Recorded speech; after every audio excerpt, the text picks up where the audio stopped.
نحمده ونصلي على رسوله الكريم اما بعد فاعوذ بالله من الشيطان الرجيم بسم الله الرحمن الرحيم رب اشرح لي صدري ويسر لي امري واحلل عقدة من لساني يفقهوا قولي وَرَبُّكَ يَخْلُقُ مَا يَشَاءُ وَيَخْتَارُ، اور تیرا رب پیدا بھی کرتا ہے اور اختیار بھی کرتا ہے، جس کو جس چیز سے چاہتا ہے نوازتا ہے، جس کو جس چیز میں چاہتا ہے فضیلت دیتا ہے، اس کا کچھ دینا بھی آزمائش ہے اور اس کا محروم کر دینا بھی امتحان کے لیے ہے۔ بندے کی اس میں کوئی مجال نہیں، کوئی شکوہ نہیں کر سکتا کہ مجھے کیوں نہیں دیا گیا۔ کسی کو حسد کا حق حاصل نہیں، اسی لیے حسد بہت بڑا جرم ہے، اور اسی لیے منع کیا گیا کہ وَلَا تَتَمَنَّوْا مَا فَضَّلَ اللَّهُ بِهِ بَعْضَكُمْ عَلَى بَعْضٍ، کہ تم میں سے بعض کو بعض پر اللہ نے جو فضیلت دی ہے اس کی تمنا نہ کرو۔ وَاسْأَلُوا اللَّهَ مِنْ فَضْلِهِ، اللہ کے فضل مانگو، اللہ سے اس کے فضل کا سوال کرو۔ مَا كَانَ لَهُمُ الْخِيَرَةُ، کسی انسان کے بس میں نہیں ہے اختیار، یہ انسانوں کی تقسیم نہیں۔ اگر ہم دیکھیں تو مثلاً 7 آسمان ہیں، کس آسمان کو کس لیول پہ رکھنا ہے، سب سے اوپر کون سا ہوگا، سب سے نیچے کون سا ہوگا، یہ کس سے پوچھ کے کیا گیا؟ اس نے جنتیں بنائی، جنت میں جنت الفردوس کو سب سے اعلیٰ بنایا، یہ کس کی مرضی سے ہوا؟ سارے فرشتوں کو پیدا کیا گیا اور ان میں جبریل علیہ السلام کو ان سب فرشتوں کا ایک طرح سے سردار بنایا، یہ کس کا فیصلہ تھا؟ یخلق و یختار، وہ پیدا کرتا ہے جس کو چاہے جو نام دے، جس کو چاہے جہاں تک مقام دے، کوئی اس پر اعتراض نہیں کر سکتا۔ اسی طرح مکہ میں سے محمد صلی اللہ علیہ وسلم کو چن لے، ان کو جیسا چاہے بنائے، آپ اعتراض نہیں کر سکتے۔ زمین کے ایک حصے کو دوسرے پر کوئی فضیلت دے یا کسی خاص چیز کے لیے چن لے، آپ کچھ نہیں کہہ سکتے۔ یخلق ما یشاء و یختار، زمین ساری اس کی، کسی کو اس نے سرسبز بنا دیا، کہیں پہاڑ اٹھا دیے، کہیں سمندر بہا دیا، کہیں ریگستان بنا دیا، جو چاہا بنایا، تم کون ہو اعتراض کرنے والے؟ آپ جب کوئی چھوٹی سی چیز بھی بنائیں تو کسی کو حق دیتے ہیں کہ کوئی اس پہ تبصرہ کرے یا تنقید کرے؟ ہم جو چھوٹی چھوٹی چیزوں پہ اپنی مرضیاں جتانے لگتے ہیں جبکہ وہ بھی پوری اپنی نہیں ہوتی، تو وہ جس نے خود سب کچھ بنایا ہے، کیا اس کی کوئی مرضی نہیں کہ وہ جس چیز کو جہاں چاہے رکھے؟ ما کان لہم الخیارہ، اختیار ان کے ہاتھ میں نہیں۔ سبحان اللہ، پاک ہے اللہ، وتعالی عما یشرکون، اور بلند و بالا ہے ان تمام چیزوں سے جو وہ شریک ٹھہراتے ہیں۔ وَرَبُّكَ يَعْلَمُ مَا تُكِنُّ صُدُورُهُمْ وَمَا يُعْلِنُونَ، اور تیرا رب جانتا ہے جو چھپاتے ہیں ان کے سینے اور جو اعلان کرتے ہیں، جو ظاہر کرتے ہیں۔ وَهُوَ اللَّهُ لَا إِلَٰهَ إِلَّا هُوَ، اور وہ اللہ ہی ہے جس کے سوا کوئی الہ نہیں۔ لَهُ الْحَمْدُ فِي الْأُولَى وَالْآخِرَةِ، اسی کے لیے ہے حمد دنیا میں اور آخرت میں۔ وَلَهُ الْحُكْمُ، اور اسی کے لیے ہے فرما روائی۔ وَإِلَيْهِ تُرْجَعُونَ، اور اسی کی طرف تم سب لوٹائے جاؤ گے۔ یعنی اللہ تو جو چاہتا ہے کرتا ہے، اور لوگ جو کچھ سوچتے ہیں اللہ کی اس تخلیق پر، اس کے فیصلوں پر، وہ بھی اس کو سب پتا ہے۔ جو کچھ منہ سے بولتے ہیں لوگ، وہ بھی اس کو پتا چل جاتا ہے۔ جو بولتے نہیں محض دلوں میں رکھتے ہیں، وہ بھی اس کو معلوم ہے۔ آپ دیکھیں نا کہ اگر ہمارے بارے میں کوئی برا سوچ رہا ہے، ہمیں تو نہیں پتا چلتا۔ ہمارے کسی فیصلے پہ کسی کو اعتراض ہے، ہمیں تو نہیں پتا چلتا۔ ہمارے بارے میں کوئی حسد رکھتا ہے، ہمیں تو بعض اوقات نہیں پتا چلتا۔ لیکن وَرَبُّكَ يَعْلَمُ، تیرے رب کو پتا چل جاتا ہے، مَا تُكِنُّ صُدُورُهُمْ، جو ان کے سینوں میں چھپا ہوا، وَمَا يُعْلِنُونَ، اور جو کچھ وہ اعلان کر دیتے ہیں۔ وَهُوَ اللَّهُ لَا إِلَٰهَ إِلَّا هُوَ، اور وہی ہے اللہ جس کے سوا اور کوئی معبود ہے ہی نہیں، اسی کی ہے تعریف دنیا میں بھی اور آخرت میں بھی۔ وَلَهُ الْحُكْمُ، اور اسی کے لیے ہے فرما روائی۔ کیوں اس کے لیے کیوں ہے فرما روائی؟ اس لیے کہ تخلیق جو اس کی ہے، مالک جو وہ ہے، اختیار جو اس کے پاس ہے، تو فرما روائی بھی اسی کے لیے ہے۔ اور یاد رکھو تم سب اسی کی طرف لوٹائے جانے والے ہو، اسی کی طرف بھیجے جاؤ گے، تم سب کو اسی کی طرف واپس جانا ہے۔ وَلَهُ الْحُكْمُ وَإِلَيْهِ تُرْجَعُونَ، کہ حکومت اسی کی ہے، فرما روائی اسی کی ہے، فیصلے کا اختیار اسی کے پاس ہے۔ اب اس کے لیے مزید کچھ دلائل بتائے جا رہے ہیں۔ ان سے پوچھئے ارأیتم، کیا غور کیا تم نے، ان جعل اللہ علیکم اللیل سرمدا الی یوم القیامہ من الہ غیر اللہ یأتیکم بضیاء افلا تسمعون۔ ان سے پوچھئے کیا تم نے کبھی غور کیا، دیکھا تم نے کہ اگر اللہ تعالیٰ تم پر رات کو ہمیشہ کے لیے قائم کر دے، قیامت تک تم پر ہمیشہ کے لیے رات طاری کر دے، الی یوم القیامہ، من الہ غیر اللہ، تو اللہ کے سوا وہ کون سا اور الہ ہے، یأتیکم بدیاء، جو تمہیں روشنی لا دے، افلا تسمعون، کیا تم سنتے نہیں ہو؟ یعنی اللہ تو وہ ذات ہے جس نے رات اور دن دونوں بنائے، اور دونوں ہی کی انسانوں کو ضرورت تھی، اور ان میں مسلسل تبدیلی کی ضرورت بھی تھی، رات کے بعد دن آئے، دن کے بعد رات آئے، اور وہ پوری ترتیب کے ساتھ ان کو تبدیل کرتا رہتا ہے تاکہ انسان اکتائے نہیں، انسان کے لیے مشکل یا پریشانی کا سبب نہ بنے۔ لیکن اگر بفرض محال سوچو، اگر اللہ تعالیٰ تم پر ہمیشہ کے لیے رات طاری کر دے تو تم دن کی روشنی کیسے لاؤ گے؟ کیا اللہ کے سوا کوئی اور خدا ہے کہ جو یہ کام کر دے تمہارا؟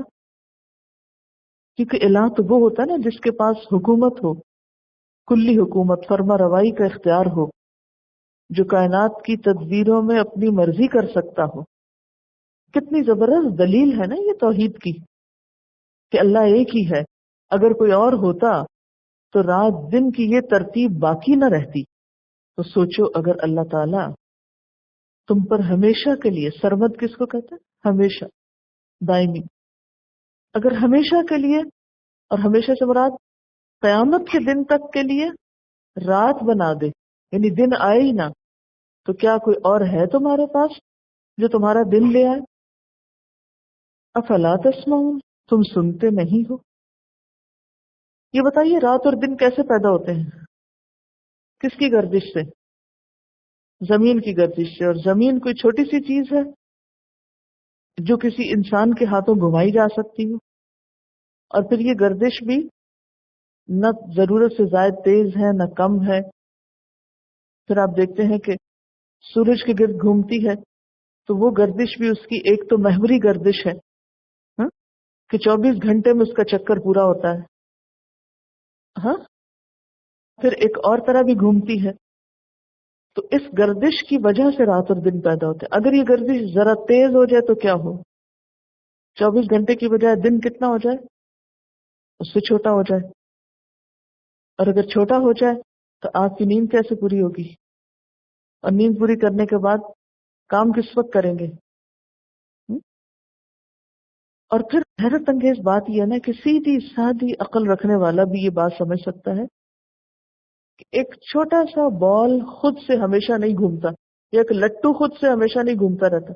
بچے کھیلتے ہیں نا بال سے یا لٹو سے، تو اگر آپ اس کو گھمائیں، ہاتھ سے گھمائیں یا کسی بھی چیز سے، تو گھومنے کے بعد پھر رک جائے گا۔ مشین سے چلائیں تو بجلی ختم ہو جائے گی، یا بیٹری یا سیل اس کا جو ہے وہ ختم ہو جائے گا۔ کبھی سوچا تم نے وہ کون سی بیٹری، اس کا چارجر کون، کہاں سے کون چارج کرتا ہے کہ جو مستقل طور پر اس کو حرکت میں رکھے ہوئے؟ کیونکہ کسی بھی چیز کو موو کرنے کے لیے انرجی چاہیے ہوتی ہے، وہ انرجی کہاں سے آ رہی ہے؟ اور مستقل طور پر مسلسل آئے چلے جا رہی ہے۔ اللہ تعالیٰ کو پہچاننے کے لیے تو ہر جگہ دلائل موجود ہیں. کبھی تم نے سوچا کہ اگر یہ زمین ایک جگہ ٹھہر جائے، گردش چھوڑ دے، اور زمین کے ایک حصے پر قیامت تک کے لیے رات آ جائے، کون ہے جو تمہاری یہ زمین گھمائے اور پھر دوسرا حصہ سورج کے آگے جائے اور دن نکلے؟ کتنی بڑی نعمت ہے جو روز ہم کو ملتی. اگر پوری دنیا کے انسان مل کر اکٹھے ہو کر دھکا لگائے اور زمین کو چلانے کی کوشش کریں تو چلا سکتے ہیں؟ کوئی بجلی پیدا کریں، کوئی اور تدبیر کریں کہ زمین کو گھومتا رہنے دیں، نہیں گھما سکتے. اور پھر وہ بھی ایک خاص رفتار میں. سارے انسانوں کو پہلے تو اس بات پہ راضی کرنا ہی مشکل ہوگا کہ کس ڈائریکشن پہ گھمائیں اور کتنا تیز گھمائیں. تو اللہ تعالیٰ پھر سوال کرتے، من الہ غیر اللہ، کون ہے الہ اللہ کے سوا جس کو تم مصیبتوں میں پکارتے ہو، جس سے تم مدد مانگتے ہو، جن سے تم مروب ہوتے، امپریس ہوتے. ہمارا حال کیا ہے؟ دنیا کے انسانوں سے مروب ہوتے رہتے. فلاں اتنا بڑا، فلاں کے پاس اتنی دولت، فلاں کے پاس اتنا علم ہے، فلاں کے پاس اتنا حسن ہے، فلاں کے پاس اتنا بڑا عہدہ ہے. کن باتوں سے متاثر ہوتے ہیں؟ اور جس سے واقعی متاثر ہونا چاہیے، جس کے آگے تو پھر جھک ہی جانا چاہیے، اس کے آگے جھکنے کا نام نہیں لیتے، اس کی طرف توجہ نہیں کرتے. پھر فرمایا قل ارأیتم، ایک اور سوال ہے، ان ذرا پوچھئے ان سے، کبھی سوچا تم نے، غور کیا تم نے، ان جعل اللہ علیکم النہار سرمدن، اگر بنا دے اللہ تم پر دن کو ہمیشہ کے لیے، الی یوم القیامہ، قیامت کے دن تک، من الہ غیر اللہ، کون ہے الہ اللہ کے سوا، یأتیکم بلیل، کہ وہ تمہارے پاس رات لے آئے، تسکنون فی، کہ تم سو سکو، سکون پاؤ اس میں، آرام کر سکو. افلا تبصرون، دیکھتے نہیں ہو، نظر نہیں آتا، سمجھ میں نہیں آتا کہ تبصرون اور بصارت کے ساتھ بصیرت بھی ہے نا. اگر ایسا نہیں کر سکتے تو کیوں نہیں پھر اللہ تعالیٰ کی قدردانی کرتے؟ کہاں بھٹکتے جا رہے ہو؟ اپنے خوف، محبت، خوشی، غم، ان سارے جذبات کو اللہ کے سوا دوسروں سے کیوں وابستہ کرتے ہو؟ پھر آپ دیکھیے کہ پیچھے کہا افلا تسمعون، یہاں فرمایا افلا تبصرون. وہ کیوں؟ اس لیے کہ جہاں رات کی بات تھی وہاں اگر یہ کہا جاتا افلا تبصرون تو ہم کہتے اللہ تعالیٰ اندھیرا ہے، کچھ نظر نہیں آ رہا، کیسے دیکھیں؟ اور افلا تسمعون تو سن کے دیکھو. اس سے کتنی بڑی بات پتہ چلتی کہ جو شخص پڑھ نہ سکتا ہو وہ سن کے بہت کچھ سیکھ سکتا ہے. اور صرف پڑھ کے ہی نہیں، سن کر بصیرت جاگتی ہے انسان کی. اور جہاں دن کی بات ہے تو وہاں افلا تبصرون، تم دیکھتے نہیں ہو. اللہ تعالیٰ کی وہ ساری قدرتیں اور وہ کمالات تمہیں نظر نہیں آتے، تمہیں سمجھ میں نہیں آتے. یہ دن اور رات کی آمد اور رفت کے فائدے، کیا تم نے کبھی ان پہ غور نہیں کیا؟ اگر رات کے اندھیرے میں تمہیں سجھائی نہیں دیتا تو سنائی بھی نہیں دیتا. تم غور کیوں نہیں کرتے؟ تم سوچتے کیوں نہیں ہو؟ کیا تمہیں یہ ابتدائی حقیقتیں بھی سمجھ میں نہیں آتی؟ پھر آپ دیکھیں کہ اس گردش سے نہ صرف یہ کہ دن اور رات بدلتے ہیں بلکہ موسم بھی بدلتے ہیں، کیونکہ زمین کی گردش دوہری ہے. ایک تو اپنے محور کے گرد گھوم رہی ہے اور پھر آپ کو معلوم ہے کہ 66.5 کے زاویے پہ جھکی ہوئی ہے. اگر وہ نہ ہو تو موسم نہ بدلے. کبھی راتیں بڑی ہوتی ہیں تو دن چھوٹے، اور کبھی دن بڑے اور راتیں چھوٹی. یہ سب کچھ کون کر رہا ہے؟ یعنی اس میں صرف حیرت کا پہلو یہ نہیں کہ رات اور دن آ جاتے ہیں، بلکہ رات اور دن کا لمبا چھوٹا ہونا بھی، اور پھر زمین پر موسموں کا بدلنا بھی. یہ اللہ کے سوا کون کر رہا ہے؟ آپ کے بس میں ہوتا تو سردی جانے نہ دیتے، اور بس میں ہوتا تو جانے کے بعد آنے نہ دیتے۔ ہم؟ لیکن اپنے بس میں کچھ نہیں نا۔ اللہ تعالیٰ نے ایک جگہ فرمایا کہ افلا تبصرون اور افلا تسمعون، کیا تم دیکھتے نہیں ہو، سنتے نہیں ہو؟ اس سے اللہ تعالیٰ چاہتے یہ ہیں کہ انسان حق کو پہچاننے کے لیے اپنی ساری فیکلٹیز کو، سارے سینسز کو استعمال کرے۔ اور پھر یہ کہ اگر وحی کے ذریعے جو ہدایت انسان کو ملی ہے اس کو نہ بھی سنے پڑھے دیکھے، تو کائنات میں جو کچھ ہے اس کو دیکھ کر سن کر بھی انسان حق تک پہنچ سکتا ہے۔ یعنی انسان کو حق تک پہنچنے کے لیے جہاں وحی الہی کام آتی ہے وہاں اس کی اپنی سینسز بھی کام آتی ہیں۔ اگر کسی تک وحی نہیں پہنچی تو عقل کی بنیاد پر بھی اس کا امتحان ہوگا۔ وَمِن رَحْمَتِهِ، اور اس کی رحمت میں سے ہے، جَعَلَ لَكُمُ اللَّيْلَ وَالنَّهَارَ، کہ اس نے تمہارے لیے رات اور دن بنائے ہیں، لِتَسْكُنُوا فِيهِ، تاکہ تم اس میں سکون پاؤ، وَلِتَبْتَغُوا مِن فَضْلِهِ، اور تاکہ تم اس کے فضل میں سے تلاش کرو۔ یعنی رات کو سکون پاؤ اور دن کو اس کا فضل تلاش کرو۔ وَلَعَلَّكُمْ تَشْكُرُونَ، اور تاکہ تم شکر ادا کرو۔ یعنی رات اور دن دونوں اللہ کی بہت بڑی نعمتیں ہیں، اور رات کو تاریک اس لیے بنائے کہ لوگ آرام کر سکیں، سو سکیں۔ اور اگر اللہ تعالیٰ رات نہیں بناتے اور لوگوں کو اپنے سونے جاگنے کے اوقات خود طے کرنے پڑتے تو پھر وہی مسئلہ پیش آتا کہ سب اس پہ متفق ہی نہیں ہوتے۔ کوئی کہتا مجھے تو یہ وقت سونے کے لیے سوٹ کرتا ہے، کسی دوسرے کو کچھ اور کرتا۔ تو آپ دیکھیں تھے ہمارے دن رات کی روٹین اور ٹائم ٹیبل کس قدر متفرق ہو جاتے ہیں، کیونکہ کچھ لوگوں کی اب رات چل رہی ہوتی، ویسے تو ابھی بھی چل رہی ہے کچھ لوگوں کی، اس وقت بھی بہت سے لوگ سو رہے ہیں، انہوں نے اب بھی اپنی مرضی سے دن کو رات بنایا ہوا ہے۔ اللہ تعالیٰ نے یہ علامتیں اور یہ نشانیاں بھی دنیا میں چھوڑی ہیں۔ اس زمین پہ کچھ حصے ایسے ہیں کہ جہاں پر اب بھی 6 مہینے کی رات اور 6 مہینے کا دن ہوتا ہے، اور وہ کس معنی میں ہوتا ہے کہ جب وہ دن ہوتا ہے تو اس وقت وہاں کا جو، یعنی یہ نہیں ہوتا کہ بالکل ہی اس میں سورج غروب نہیں ہوتا، ہوتا ہے لیکن پھر بھی روشنی رہتی ہے۔ یعنی نہ صرف یہ کہ انسانوں کے سونے کا وقت ایک ہو گیا، وہ تو ویسے ایک نہیں بھی انہوں نے کیا اپنی مرضی کر کے، لیکن جو پرندے وغیرہ اور دیگر جانور جو فطرت کے تقاضوں کو پورا کرتے ہیں وہ سب ہم آہنگ ہوتے ہیں، اور ان کی اس ہم آہنگی کی وجہ سے زمین پر کتنا سکون ہے۔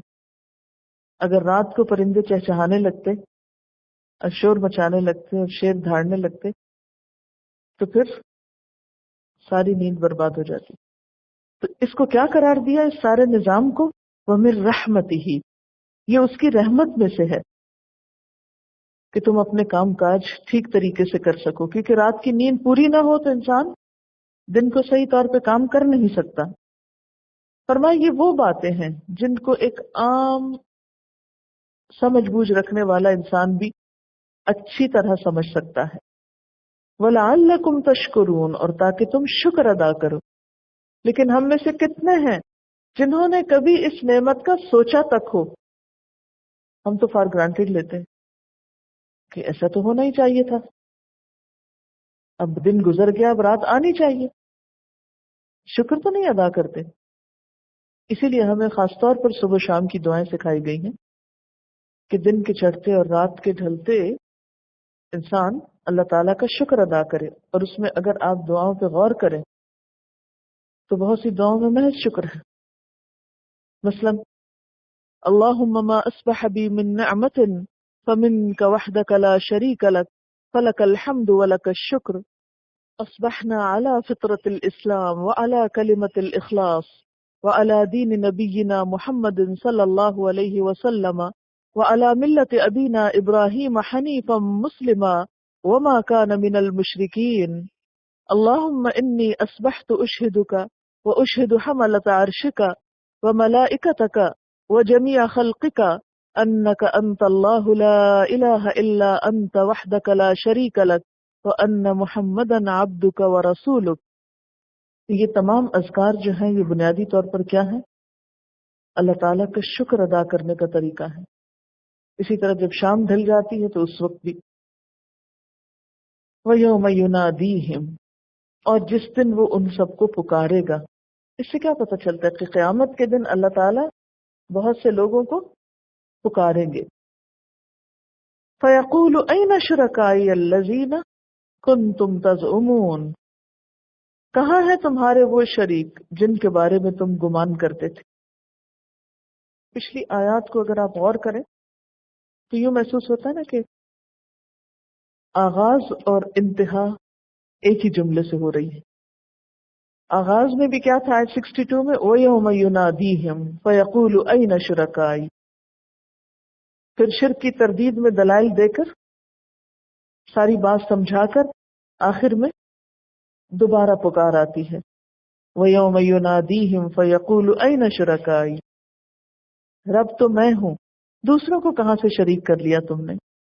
وَنَزَعْنَا مِن كُلِّ أُمَّةٍ شَهِيدًا، اور ہم نکال لائیں گے، کھینچ لائیں گے ہر امت میں سے ایک گواہ۔ اس گواہ سے مراد اس امت کا پیغمبر ہوگا، یعنی ہر امت کے پیغمبر کو اس کی امت سے الگ کھڑا کریں گے۔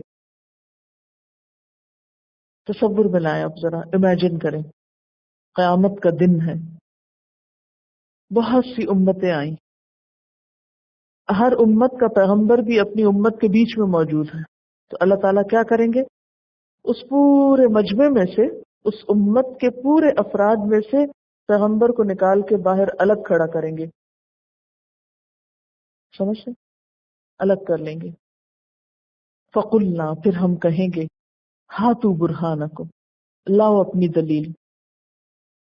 کس بات کی دلیل؟ شرک کی دلیل، یعنی میرے پیغمبروں نے تو تم کو توحید کی دعوت دی تھی، لیکن اس کے باوجود تم لوگوں کو میرا شریک ٹھہراتے تھے، اوروں کو میرا شریک ٹھہراتے تھے، اور میرے ساتھ ان کی بھی عبادت کرتے تھے، تب اس کی دلیل پیش کرو۔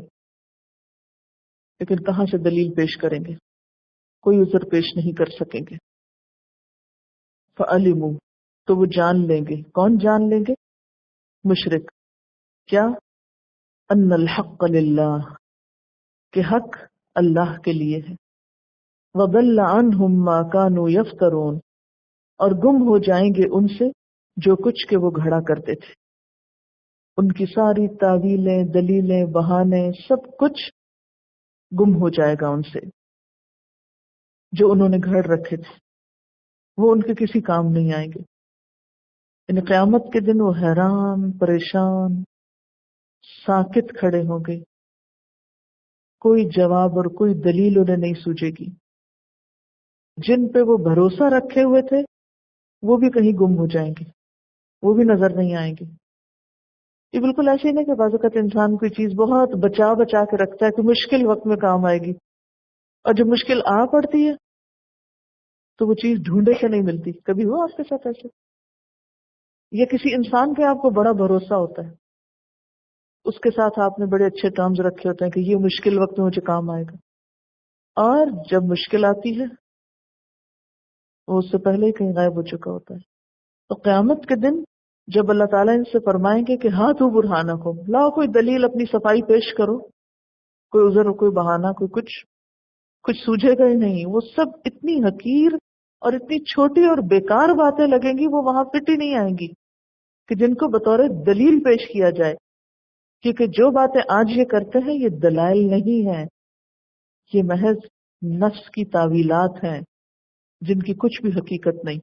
تو ہم میں سے ہر شخص کو کوئی بھی غلط کام کرنے سے پہلے یہ سوچنا چاہیے کہ جن چیزوں کو ہم بطور دلیل سمجھتے ہیں کہ اللہ کے ہاں پیش کر دیں گے اپنی گمراہی کے جواب میں، وہ کیا واقعی وہاں قبول بھی ہوگی؟ اب آپ دیکھیے کہ پیغمبروں کے علاوہ کچھ اور لوگوں کو بھی بحیثیت گواہ کے نکالا جائے گا، اور وہ کون ہوں گے؟ پیغمبر کی سچی پیروی کرنے والے داعی، اللہ کی طرف بلانے والے لوگ، قیامت میں وہ بھی خدا کے گواہ بن کر کھڑے کیے جائیں گے، اور جن قوموں اور جن لوگوں تک انہوں نے اللہ کا پیغام پہنچایا ان کے بارے میں وہ بھی اپنی رپورٹ پیش کریں گے کہ ان کا پیغام سن کر لوگوں نے کیا رد عمل ظاہر کیا، کیسا سلوک کیا۔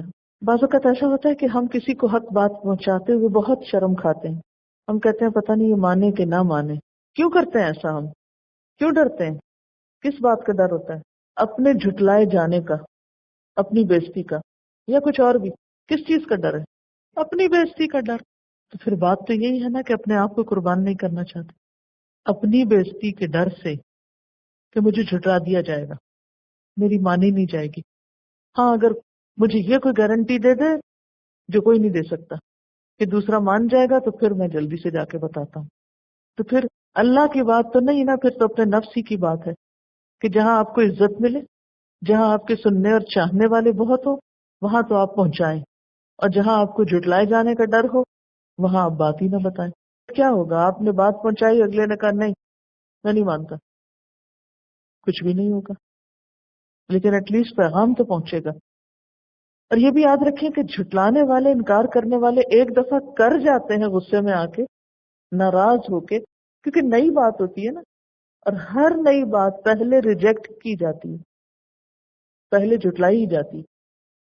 عموماً ہر نئی بات پہلے اس کا انکار ہی کیا جاتا ہے.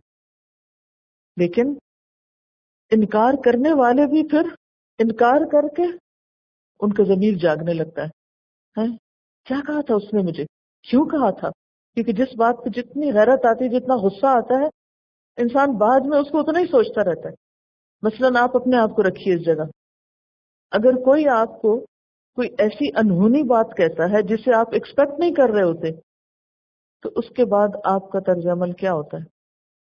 بھول جاتے ہیں اسی وقت. بہت سوچتے ہیں بعد میں اس نے کیا کہا، کیوں کہا، کس لیے کہا. اس کی تو نیند حرام ہو جاتی. یعنی اگر آپ کی بے عزتی ہوئی تو وہاں بھی کچھ چین نہیں. اچھا، جب ہماری بے عزتی ہوتی ہے تو ہمیں بھی چین نہیں آتا، پھر بے چینی میں اور طریقے سوچتے ہیں، اور جب بے عزتی نہیں ہوتی تو آرام سے سوتے ہیں. تو بچا بچا کے نہ رکھ اسے کہ تیرا آئینہ ہے وہ آئینہ، شکستہ ہو تو عزیز تر ہے نگاہ آئینہ ساز ہے. اس کی راہ میں جتنا ٹوٹیں گے اتنے منجھتے جائیں گے، اتنے چمکتے جائیں گے، لیکن اتنا حوصلہ کس میں ہو. پھر ایک اور بات ہے کہ ضروری نہیں بے عزتی ہی ہوتی ہے، کچھ نہیں ہوتا. یہ بھی ہمارا اپنا ہی ایک خود ساختہ خوف ہوتا ہے. اپنی ذات کو ہم بہت چاہتے ہیں نا، اور سب سے بڑھ کے تو اسی کو پوچھتے ہیں کہ اس کو ٹھیس نہ پہنچے. تھوڑی دیر پہنچا کے تو دیکھیں، کچھ نہیں ہوتا. وہی شخص جس سے آپ نے کبھی ایسی چیز ایکسپیکٹ نہیں کی ہوتی، اگر انسان ہونے کے ناطے اس سے کوئی ایسی چیز ہو جاتی ہے تو آپ اس ایک بات کو لے کر جو اس کی باقی خیر کو بھولتے ہیں، تو یہ ناشکری بھی ہوتی ہے، اور اس ناشکری سے اپنا ہی پھر نقصان کرتے ہیں. یہ بالکل ایسے ہی ہے جیسے اگر آپ کو کوئی انجیکشن لگنا ہو صحت کے لیے، تو جب تک وہ لگ نہیں جاتا، اگر سامنے نظر آتا رہے تو کیا ہوتا ہے؟ پتہ نہیں ابھی کیا گزرے گی مجھ پہ، اور پھر گزرتی ہے نا. شاید ہی آپ میں سے کوئی ایسا شخص ہو جس نے کبھی انجیکشن نہ لگوایا ہو. کسی نہ کسی طرح، کہیں نہ کہیں، کبھی نہ کبھی کچھ نہ کچھ ایسا تجربہ ہوتا ہے. تو پھر کیا ہوتا ہے؟ ہوتا ہے اور گزر جاتا ہے. تو اسی طرح اگر کبھی ایسا تجربہ بھی ہو جائے تو وہ بھی گزر جائے گا. تھوڑی سی بے چینی ہوگی، انریسٹ ہوگا، اس کے بعد پھر نارمل ہو جائے گا. تو اللہ تعالیٰ نے فطرت کا کچھ طریقہ ایسا بنایا ہے کہ جب تک انریسٹ زندگی میں آتا نہیں، انسان سیکھتا نہیں. یہ جو بے چینی اور اضطراب اور ایسی کیفیات ہیں، جب تک آپ ان سے گزرتے نہیں اس وقت تک آپ کچھ پا نہیں سکتے. اللہ نے ہر کوشش سے پانے والی چیز کے لیے ایک ٹیسٹ رکھا ہے انسان کے لیے. گزرو اس میں سے پھر ملے گا. کچھ چیزیں تو اس نے بغیر امتحان کی دے دی ہیں نا، لیکن کچھ چیزوں کے لیے اس نے ہمیں آزما لیا. گزرو آزمائش میں سے تب رنگ چڑھے گا، اس کے بغیر نہیں. لیکن ہمارے لیے یہی تو مشکل ہے. وآخر دعوانا ان الحمد للہ رب العالمین. سبحانک اللہم وبحمدک نشہد ان لا الہ الا انت نستغفرک ونتوب الیک. السلام علیکم ورحمۃ اللہ وبرکاتہ۔